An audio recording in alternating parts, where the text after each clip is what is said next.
তালের পিঠা। আসলে এখন যে ভাদ্র মাস, এটা আমার মাথায় আসতো না যদি তাল না দেখতাম। তাল দেখলেই আমার মনে হয় যে ভাদ্র মাসে তালের পিঠার অনেক গান শুনেছি।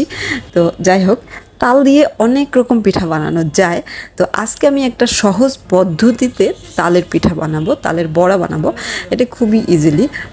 আমি এবছর আরও অন্য অন্য তালের পিঠা বানানোরও চিন্তা আছে, মানে বানাতে চাই।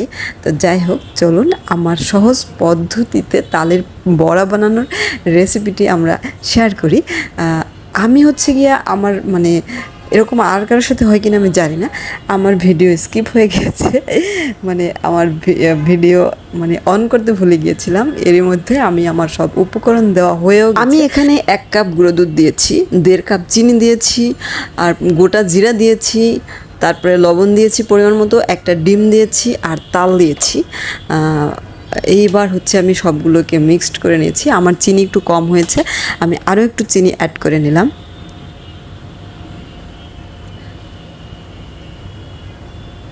ভাদ্র মাসে তালের পিঠা না খেলে আসলেই জমে না। আর বিকেলের নাস্তার জন্য কিন্তু এটা বেস্ট একটা রেসিপি, ঝটপট বানানো যায়। যাই হোক, আর চালের গুঁড়ো থাকলে এটা আরও অনেক মজা হয়, বাট আমার কাছে এই মুহূর্তে চালের গুঁড়ো ছিল না, যার জন্য হচ্ছে আমি আটা দিয়েই এটা বানাচ্ছি। মানে ইজিলি আসলে বানানো যায় আটা দিয়ে বানাতে গেলে।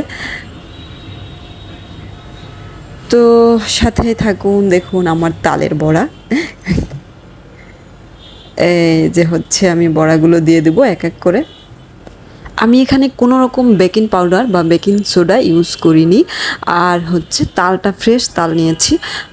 তালটা কেনার সময় দেখতে হবে যে এটা একটু কালচে বর্ণের হলে বা ভালো পাকা হলে একটু ভালো হয়। তো হচ্ছে আর তালটা হচ্ছে গিয়া খোসা ছাড়ানোর পরে হালকা একটু পানি দিয়ে ভিজিয়ে নিলে এটা খুব সহজেই তালটা বের করে নেওয়া যায়। তো এর পর্যায়ে হচ্ছে আমার পিঠাগুলো এক এক করে ভাজা হয়ে গেছে প্রায়। আর এই পিঠাটা কিন্তু কোনো রকম বেকিং পাউডার বা বেকিং সোডা ছাড়াই একদম ফুলকো ফুলকো তুলতুলে নরম তুলতুলে হয়েছে, আর উপরটা একটু মচমচে টাইপের হয়েছে। এটা কিন্তু খেতেও কিন্তু দারুণ হয়েছে।